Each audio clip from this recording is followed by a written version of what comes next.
Hey guys, alright, so what I'm going to talk about today is if you are having some pain or discomfort on the side of your hip around this area, so underneath that hip, but maybe either on top of that bone here for your leg, where if you turn your leg inside out, right on top of there or a little bit above it, these are some things that you can try. So you can tell I'm a street parker. If you don't know what that is, look it up. It's an amazing workout regimen for home workout people. But I'm making this for somebody who's actually in street parking, who had a question. And I know their formatting and what their exercises are that they are doing. It's basically a CrossFit type of workout that is done for home gyms and basically programmed that way. But I'm familiar with that programming, and I'm going to give you some tips that you can try to help relieve some of the symptoms. It doesn't quite get at the source of the symptoms, but I'm going to give you something, since I know what the programming is, I'm going to give you something to possibly modify when you're doing those workouts. This isn't going to be applicable to everybody, and there's other things that I'd recommend for some of you. So feel free to comment below if you are not already in a workout regimen, but otherwise give this a shot. So the first thing, and this is anybody can do. Also, this is not medical advice. My name is Amanda Painter. I'm a physical therapist. I'm the rowing doc, and basically I'm here just giving tips. So if this does not help, or if you're getting worse, please follow up with a healthcare provider or message me. I might be licensed in your state, and I'd be happy to chat, and I'm happy to chat either way and help you figure out where you can go to get some advice. Okay, so disclaimers out of the way. With a pillow, when you are sleeping, if it hurts when you're laying on your side, so like if I'm laying in bed and I'm on my side and that's causing a lot of discomfort, one of the things I would do is, one, don't lay on that side, so pretend I'm swapped. I just don't want to move around that much. Take a pillow and stick it literally between your knee and your ankle, so your feet are like this when you're sleeping. If you happen to be a person who sleeps with one leg more in front, you can take the pillow and put it there and lean like this. What this does is, you can see that when I'm laying with my legs on my side, or I'm laying like this is the exaggerated version, but you can see that this angle goes down to meet the floor. That puts extra strain on my hip, extra strain on my back, and basically gives it so that when you're sleeping, it's your rest time, it's your body's time to rest, and you're stopping that from happening. So this happens, but on a less extent when my knees are like this. So if you take a pillow and stick it there, I'm a little bit more in a neutral position. Same thing happens when it's in front. It's not the best, but it's better. If you happen to move around while you're sleeping, no big deal.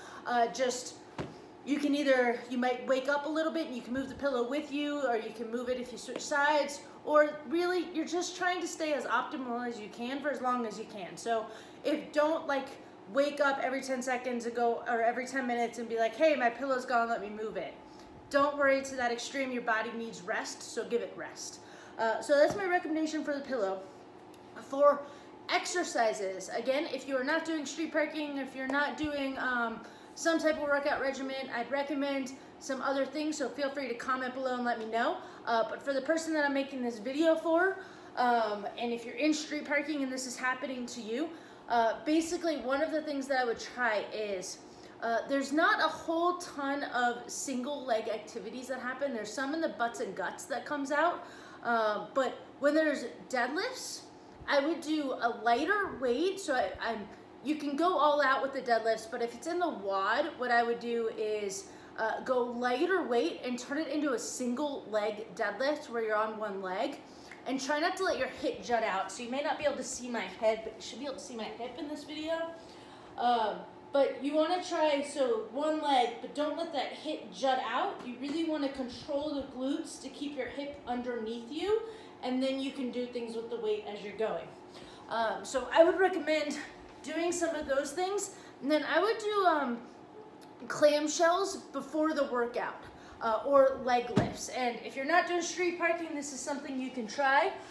Lay on your side, take your legs, sit it straight out, and then you're gonna go heel towards the ceiling and pretend that there's like a wall behind me, so my leg's not in front of me, it's in line with my body, and go up and down. It's basically like Jane Fonda's. If that's too hard, you can go to a clamshell.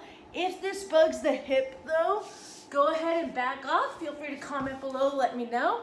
But those are the things that I'd recommend for getting started. If you have other questions, feel free to let me know. I lied, there's another thing you can do. I don't have one with me as I'm traveling, I'm sorry.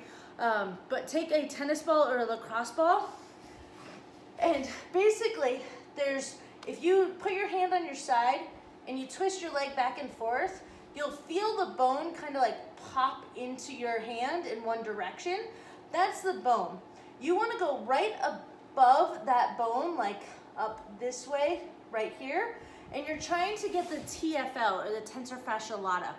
It's basically the muscle that turns into a tendon, and you know this tendon as your wonderful IT band or iliotibial band or runner's knee. That's what gets tight around here. The muscle that controls that tightness is actually up here, and sometimes that can cause some discomfort as well. Don't put that tennis ball right on top of the bone though. You want to go right above it onto that muscle. Find some spots that are a little bit discomfort. Spend about 1 to 3 minutes there. Don't spend 20 to 30 minutes or you might aggravate it more. If you go to do this, so if you did that today and you go to do it tomorrow and you're like, hey, that's a lot more tender, I would take a day break and try it again a day later. But those are the tips that I would give a shot. Again, my name is Amanda. I hope this helps. And feel free to comment below if you've got any questions.